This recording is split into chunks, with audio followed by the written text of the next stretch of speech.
meus queridos alunos. Estamos em mais uma aula de Direito Financeiro e a nossa aula de hoje é sobre Receita Pública. A parte inicial, a parte 1 de Receita Pública é o nosso tema de hoje. Então vamos lá. O que vem a ser Receita Pública? A gente já conversou que a atividade financeira do Estado, ela é a receita mais a despesa que vão ser consolidadas num documento que a gente convencionou chamar de orçamento. Até então, pra gente, receita então é arrecadação lato sensu, é entrada. Isso pra gente que é até então receita pública. E as arrecadações do Estado, elas são de naturezas distintas, de naturezas diversas. Olhem só, o Estado, quando ele explora petróleo, por exemplo, e ele tem direito a um royalty, já que aquilo é um bem público, né? Aquilo vai ser uma arrecadação. Quando o Estado ofere lucro, né, das ações que ele tem nas sociedades de economia mista, por exemplo, aquilo também vai ser uma arrecadação que vai ser receita pública, né?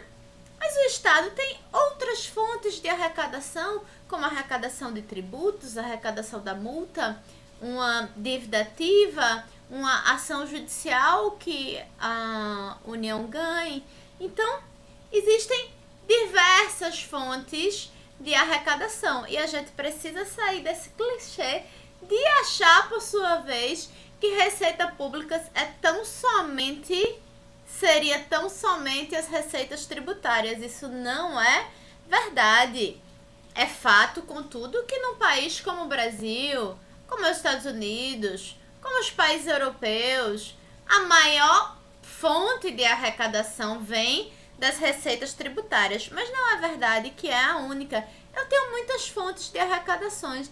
E eu gosto, quando eu faço uma digressão histórica, quando eu converso com vocês, de falar também, por exemplo, por que não, né, do nosso mestre Aleomar Baleeiro, que sempre falou que tinha a arrecadação da extorsão de outros povos, né? Então, eu sempre digo assim para os meus alunos, olha, vamos lá. O que seria uma arrecadação de extorsão de outros povos, gente? Olha, o Brasil entrou em guerra com o Paraguai, hipoteticamente falando, mas fato concreto, o Brasil entrou em guerra com o Paraguai. O Brasil dizimou um pedaço da população paraguaia. Gente, quem ficou com as armas do exército paraguaio? Não foi o Brasil, não. Claro que foi, né? O vencedor fica com os bens do vencido, infelizmente.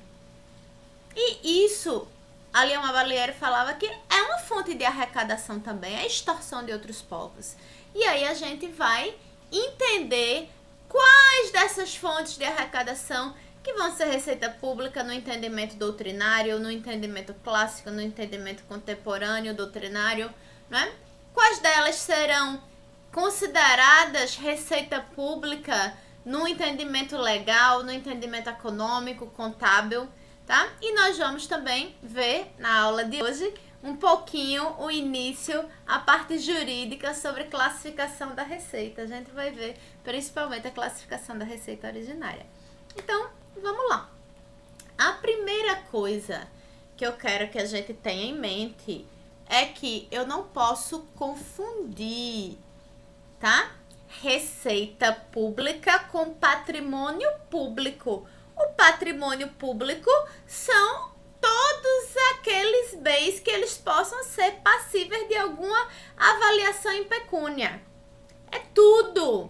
Então, eu tenho um patrimônio público real ou material, como eu queira chamar, imóveis, etc. Outros bens móveis, carros, enfim, né?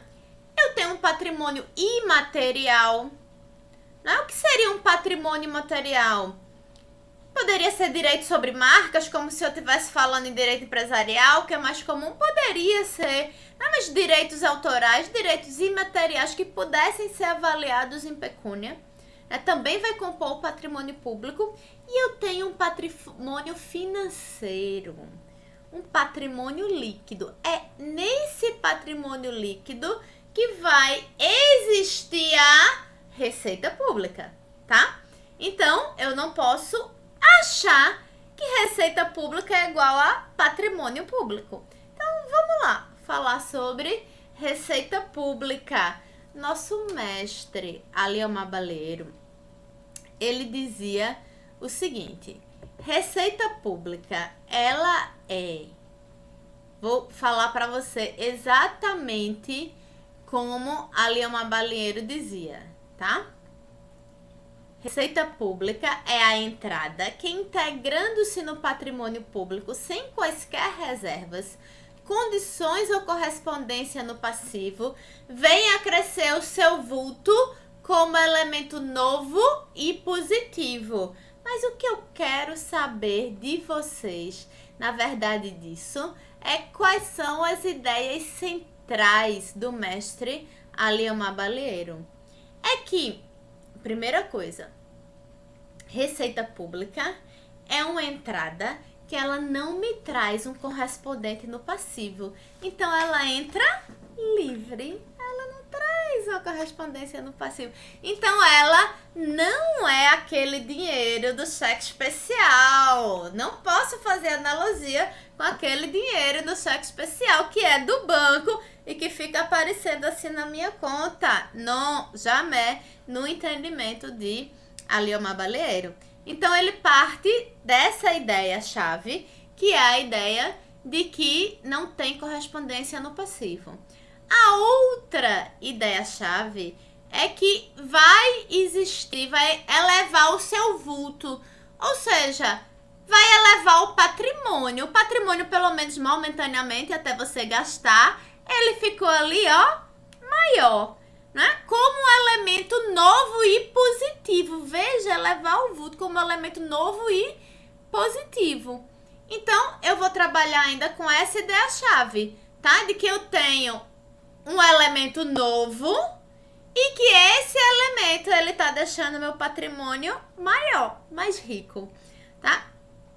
Esse entendimento de Aliomar Baleiro, em que pese ele ser um entendimento clássico, que ele é exigido em concursos públicos, né? Ele é um entendimento que eu diria assim, ele não é o mais contemporâneo aplicado quando eu vou principalmente para uma aplicação mais de efeito prático, né? Então, no direito mais contemporâneo, eu prefiro trabalhar com a teoria dos ingressos, tá? O que seria a teoria dos ingressos? Na teoria dos ingressos, eu vou pensar assim, olha, toda arrecadação, todo o dinheiro que vai entrar na conta única do Estado, tá? Eu vou chamá-lo de entrada. Essa entrada, eu vou olhar para ela assim e vou dizer, vou perguntar a ela, meu bem, você está disponível para ser gasta com a despesa pública? Se a minha resposta for pronta e limpa, estou disponível para ser gasta com a despesa pública. Essa entrada é uma entrada efetiva, tá? Essa entrada efetiva ou permanente, como eu prefiro chamar, entendeu? É uma entrada que ela está disponível para a despesa pública, sem estar me gerando uma correspondência no passivo, tá? Então, essa entrada aqui eu vou chamá-la de despesa pública. Mas eu tenho entradas que elas vão ser precárias. Precárias no sentido do direito civil mesmo, que elas são facilmente reversíveis.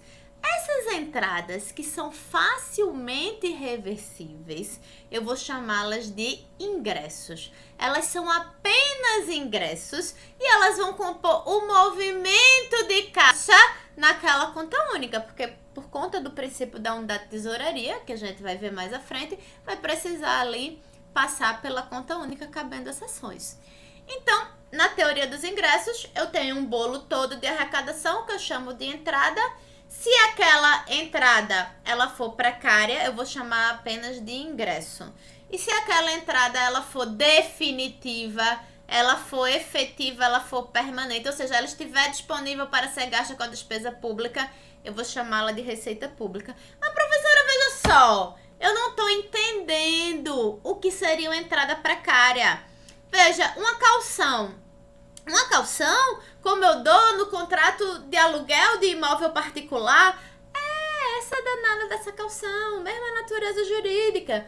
Vejam, editais de licitação, contratos administrativos, né, oriundos de licitações, por exemplo, de obras públicas, né, que são contratos de vultos relevantes, como condição para assinatura de um contrato, né, que é a forma do ente, uma das formas do ente administrativo perceber que aquela empresa que ganhou o certame, ela tem capacidade econômico-financeira de prestar aquele serviço, ela vai dar uma calção, 5% do valor da obra. Então, imagine hipoteticamente, né, uma empresa XPTO ganhou uma licitação de obra pública, de serviço de obra pública, entrega essa calção ao, hipoteticamente falando, município do Recife. O município do Recife recebe aquela calção, mas essa calção, ela vai estar disponível para ser gasta com a despesa pública?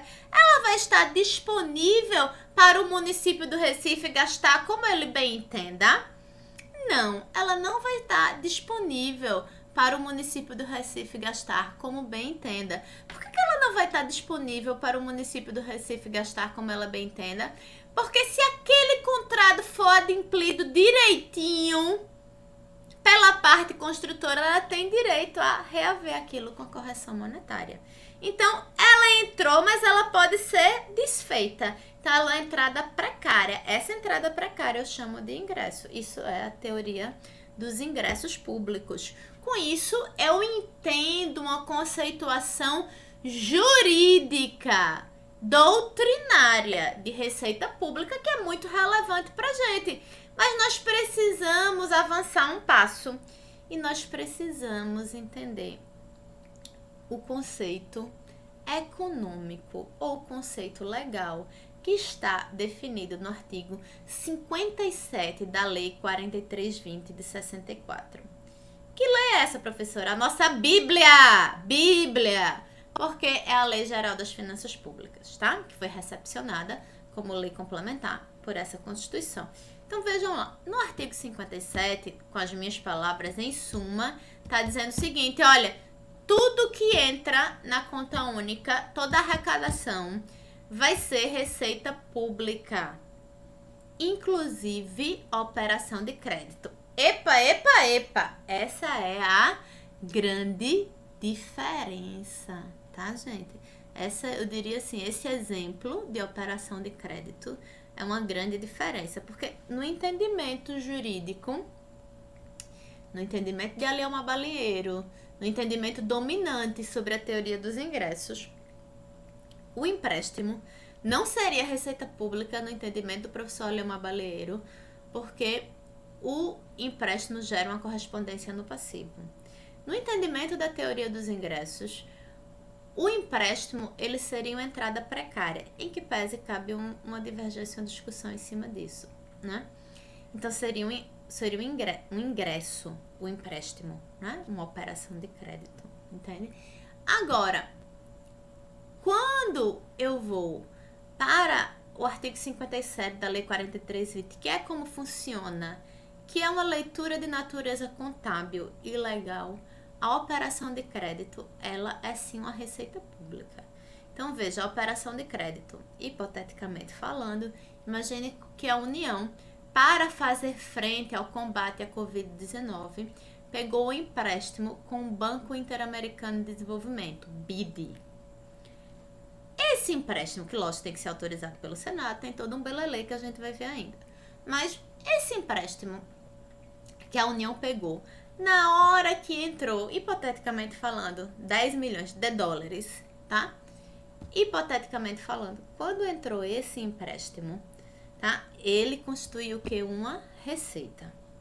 Lógico que quando tá? A União começar a pagar as parcelas ao BID, cada parcela vai ser uma despesa, porque é um gasto. E isso se dá contabilizado de maneira diferente, porque a gente adota o regime de caixa. Tá claro, gente?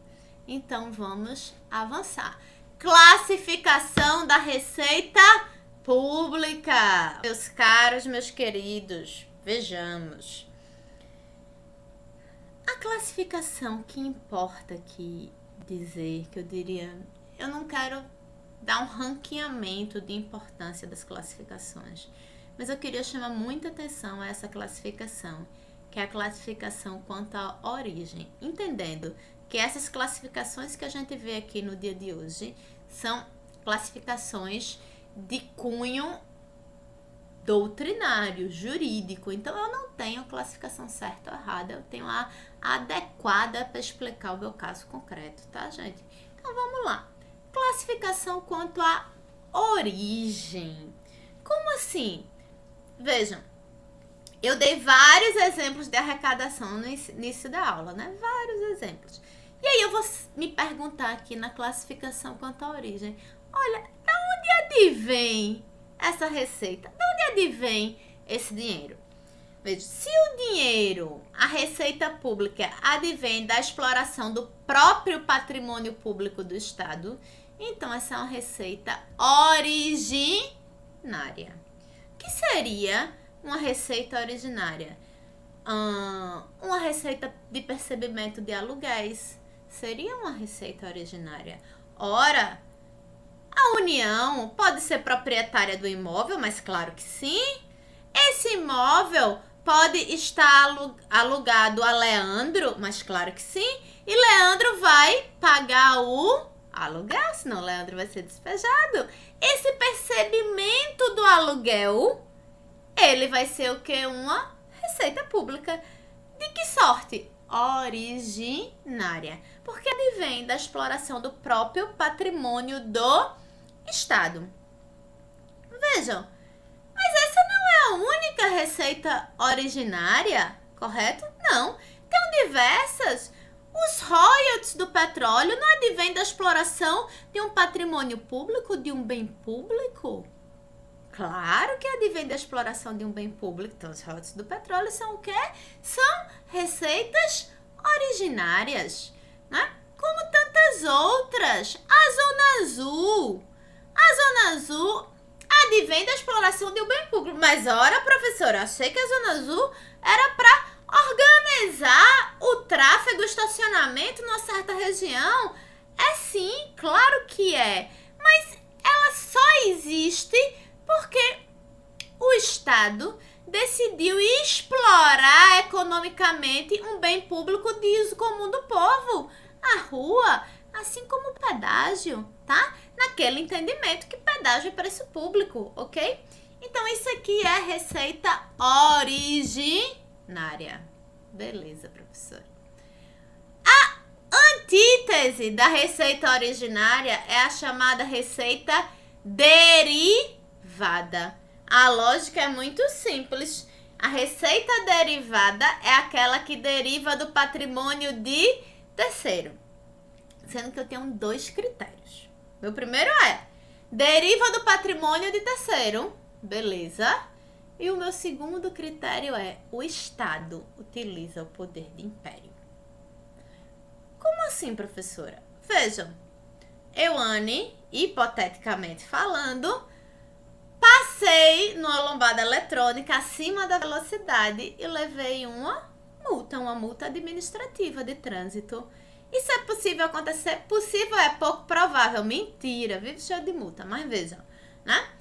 Levei uma multa administrativa. Essa multa administrativa, eu vou pagá-la porque eu sou muito consciente, né? Eu sou uma cidadã politicamente correta e eu vou pagá-la se o Estado não me cobrar? Não. Eu vou pagar a multa porque o Estado pode exercer o poder de império, nesse caso o poder de polícia, para me reprimir caso eu não tenha a conduta que ele espera de mim. Ora, por mais engajado politicamente que você seja, em qualquer que seja o governo, você não paga imposto de renda porque você gosta do governo. Você paga imposto de renda porque você é obrigado, porque o Estado exerce o poder de tributar contra nós, contribuintes. Impõe. Isso é o que, gente? Poder de império. Então, as receitas tributárias, as receitas advindas de multas, são receitas derivadas, porque elas derivam do patrimônio do terceiro. Eu estou entregando um pedaço da minha produção econômica para o Estado a título de imposto de renda. Deriva do patrimônio do terceiro.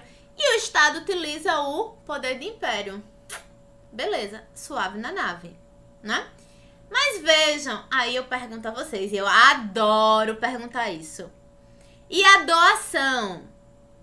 E a doação? Eu já disse a vocês, Raoni ganha na Mega Sena. Aí Raoni faz uma doação de 10 milhões para o município do Recife.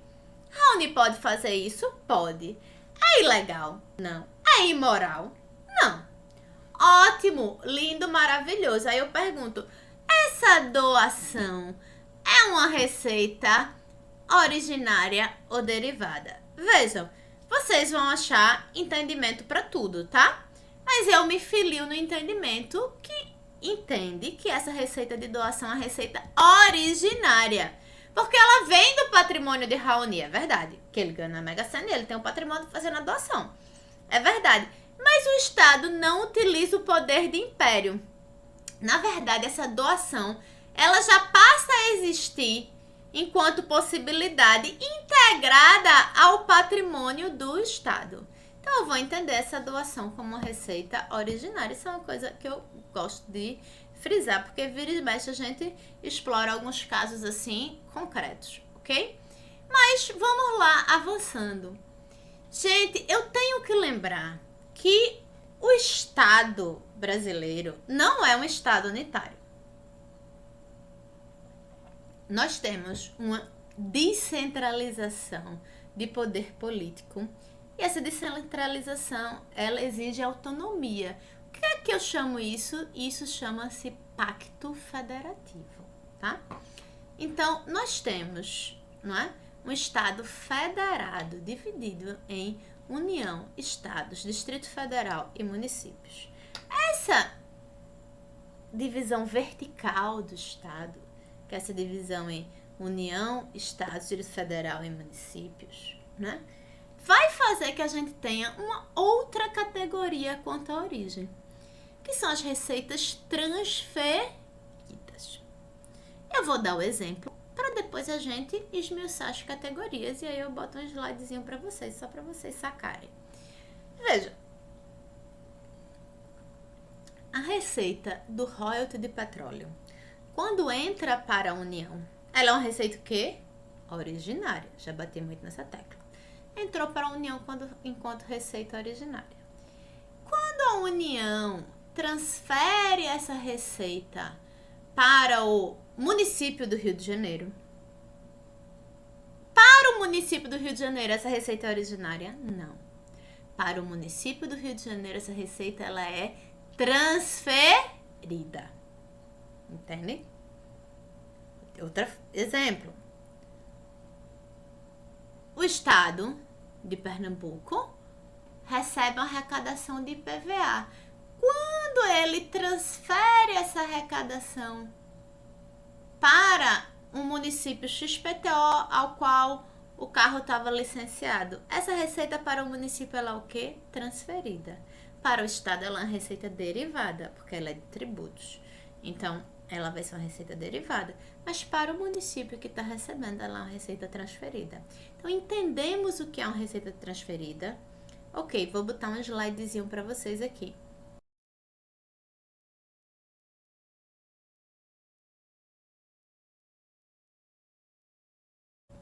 Voltando, olhamos o slide. A receita transferida, vocês viram, tem a receita originária, derivada e a transferida. E a receita transferida, ela vai se subdividir. Eu vou ter as receitas transferidas obrigatórias e as receitas transferidas voluntárias. O que são as receitas transferidas obrigatórias? Eu tenho as obrigatórias constitucionais, que alguns autores vão chamá-las de tributárias, porque elas são tributárias, que são as que estão definidas no artigo 158 e 159 da Constituição, chamada de repartição constitucional de receita de tributos, na verdade, de impostos. Então, né, essa repartição constitucional de receita, ela tem na Constituição, independente de quem seja o governante, para garantir o federalismo fiscal, o pacto federativo é muito importante, é fundamental, é obrigatório que se faça a transferência, tá? Então, a arrecadação do imposto de renda e do IPI são as duas principais fontes de arrecadação da União. Mas a União fica com 51%, 49% ela distribui por obrigação constitucional. Então, quando a União, ela arrecada do imposto de renda, essa arrecadação ela vai ser uma receita derivada. Quando a União transfere dinheiro do imposto de renda para o fundo de participação dos municípios, essa receita ela é uma receita transferida, obrigatória, constitucional. Lindo, gente. Lembra o exemplo do royalty que eu dei? Nesse caso do exemplo que eu dei do royalty, por exemplo, o royalty, ele é uma receita transferida. Mas você vai achar essa transferência na Constituição? Não vai, você vai achar na lei. Então, ela também é obrigatória. Os governantes, os ordenadores de despesas vão ter que obedecer, independente de quem seja o governante do Rio de Janeiro, no exemplo que eu dei. Mas eles vão ser obrigados por uma lei, que não é a lei orçamentária que se renova todo ano, tá? Por uma outra lei, tá? Que vai obrigá-los a fazer essa transferência, tá? Ela é uma obrigatória legal. E eu tenho, gente, as receitas transferidas voluntárias. Essa aí é que são as bonitas, viu? Ou seja, cai na minha prova. Vejam, a receita transferida voluntária é como eu disse em outra aula, né? Então, Leandro e Rocha, né, o prefeito de Gravatá e o secretário de Assuntos Jurídicos, hipoteticamente falando, eles vão a Brasília. Por quê? Porque Leandro, na candidatura dele, se comprometeu, hipoteticamente falando, que iria asfaltar, pavimentar todas as ruas de Gravatá. Olha, hipoteticamente falando. E aí, quando Leandro sentou na cadeira, ele viu que não tinha receita para isso. E o que é que Rocha deu de solução para Leandro? Olha, Leandro, nós vamos pegar um avião e vai para Brasília. Mas vocês acham o quê? Que ele vai em Brasília e vai achar uma mala de dinheiro? Não, isso não é possível, isso não é legal, isso não é moral, tá? E vocês acham o quê? Que por acaso Rocha tem um endereço, o mapa da mina, de uma botija que está enterrada em Brasília? Não. Ele vai atrás dessa danada, dessa bexiguenta da receita transferida voluntária. Por quê, gente? Pelo seguinte, a jurisdição da União é tudo. O território da União é tudo. É tudo que puder, que tiver dentro do Brasil, ok? Então, a lei orçamentária da União, ela dá autorização para a União, né, ter uma receita vinculada a uma despesa, por exemplo, para pavimentação de ruas. Que é esse exemplo que eu estou dando aqui, que é justamente o que o município de Gravatá queria, pavimentação de ruas. Mas, logicamente, por maior que seja a receita da União prevista para essa despesa de pavimentação de ruas, nunca vai dar em um ano para isso resolver 100% das ruas que precisam ser pavimentadas no Brasil inteiro.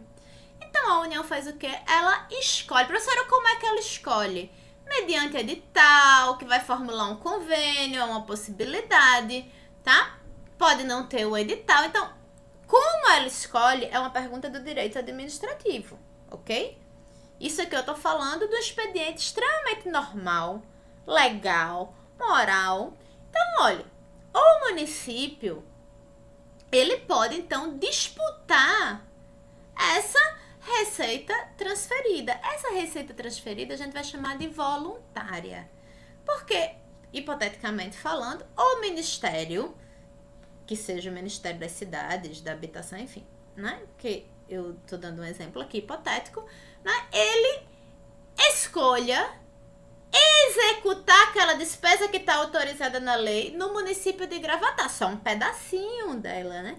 Mas ele poderia não executar em Gravatá, ele poderia executar em Feira de Santana, na Bahia, né? Ou ele poderia executar em Manaus, entende? Como cabe essa escolha no espaço da execução? E a União, ao invés de ela gastar diretamente, ela fazer a licitação do pavimento de rua e ela ter que ficar fiscalizando aqueles contratos e gastar com passagem aérea para os seus servidores fiscalizarem aqueles contratos, sejam gestores daqueles contratos. O que a União faz? Não. Eu vou pegar aqui, quanto é que você quer, Leandro e Rocha? 500 mil? Nós vamos fazer um convênio aqui, vocês vão receber 500 mil, vão me dar uma contrapartida, tá? E vocês vão entregar o quê? 10 ruas, 15 ruas, 20 ruas, 50 ruas asfaltadas, ok? 50 ruas asfaltadas, entendem? Então, o que a União fez? Ela transferiu o dinheiro para o município. Então, essa receita para o município, ela é uma entrada que ela é uma receita transferida voluntária, ok? Então, ela transferiu o dinheiro para o município e o município é que vai executar a despesa. O município é que vai licitar. Entende? O município que vai gerir o contrato e o município vai entregar o produto final, ok? Isso aqui é o que eu vou entender de receita transferida voluntária, que é a cerejinha do nosso bolo.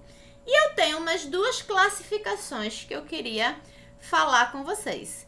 Uma, eu já falei, né? Uma receita orçamentária e uma receita extra-orçamentária. Veja, o exemplo da doação que eu dei. Tem como aquilo estar previsto um ano antes na lei orçamentária? Claro que não. Claro que não. Então, sempre vai ser uma receita extra-orçamentária. É possível se ter receita extra-orçamentária? Sim. Tá? Então, é uma classificação relevante. Receita orçamentária, aquelas que estão previstas na LOA, e, eventualmente, receitas extra-orçamentárias, que não estão previstas na LOA. Ok? E a última classificação que eu gostaria de conversar com vocês nesse âmbito aqui de classificação doutrinária, que eu acho relevante, é a classificação em receita efetiva e não efetiva.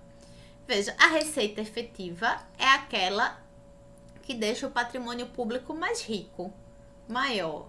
É um elemento de fato positivo, tá? Então, quando entra a receita de impostos, ela é um elemento positivo, ela deixa o patrimônio maior, tá? Ok, mas vamos aqui pensar o seguinte, né? A União decide alienar um imóvel, qualquer imóvel, um imóvel X. Alienar é vender, tá, gente? E para alienação eu tenho um rito próprio do direito administrativo, mas essa aula de financeira a gente tá focada aqui. Então, a União decide alienar um imóvel. Esse imóvel, tá? Foi alienado, hipoteticamente, por 1 milhão. A União entregou o imóvel a Raoni. E Raoni entregou quanto à União? 1 milhão, o valor do imóvel e dinheiro. Veja, o que houve aqui foi uma transferência, foi uma aquisição de liquidez. Eu tinha aquele imóvel no patrimônio real ou no patrimônio material. E esse imóvel, ele saiu do patrimônio material, meu patrimônio material está menor. E meu patrimônio financeiro está maior. Porque ele deixou de estar ali imobilizado para virar dinheiro na conta. Quando ele vira dinheiro na conta, ele vira patrimônio financeiro, ele vira receita pública, ok? Mas veja, essa receita pública, ela é efetiva? Ela está deixando o patrimônio público mais rico? Não, ela está deixando o patrimônio público igual. Nem está mais rico, nem está mais pobre. Então, a gente classifica isso como uma receita pública não efetiva. Ok, gente? Tranquilo? O que eu queria ver com vocês hoje era isso, tá? Nós vamos continuar na aula que vem. Se você gostou do vídeo, curta, compartilhe, siga esse canal que está sendo um esforço grande para mim manter esse canal do YouTube. Beijo grande, gente. Amo meus alunos.